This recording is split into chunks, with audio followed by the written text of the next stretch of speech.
اللہ تعالیٰ گنواتے ہیں کہ جو صحیح مومن ہوتے ہیں نا، جب بھی وہ کام کرتے ہیں، احسان کرتے ہیں کسی کے اوپر، احسان جتلاتے نہیں ہیں، اور کیا کہتے ہیں؟ لا نرید منکم جزاء، اللہ اکبر،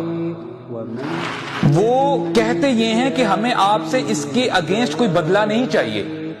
مثال کے طور پہ اب دیکھیں، آج سبحان اللہ it's very easy for us to understand، میں کسی کو گفٹ دے رہا ہوتا ہوں، لیٹ سے میں نے ایک پرٹیکولر اماؤنٹ کا میں نے گفٹ دے دیا، back of my mind I am expecting something bigger, لیکن یہ لوگ ایسے ہیں، اللہ کے بندے ایسے ہیں کہ یہ جب نیک کام کرتے ہیں، جب بھی کسی کے ساتھ احسان کرتے ہیں، اس لیے نہیں کرتے کہ in return they are expecting something, no, یہ اسی لیے نیک کام کرتے ہیں تاکہ اللہ تعالیٰ ان سے راضی ہو جائے۔ یہ خالصتاً یہ بندہ وہی کرتا ہے جس کے دل میں ایمان ہے، جس کو پتا ہے فَمُلَاقِيهِ، اس نے ایک دن اللہ تعالیٰ سے ملنا ہے، اللہ تعالیٰ مجھے اس کا بدلہ دیں گے۔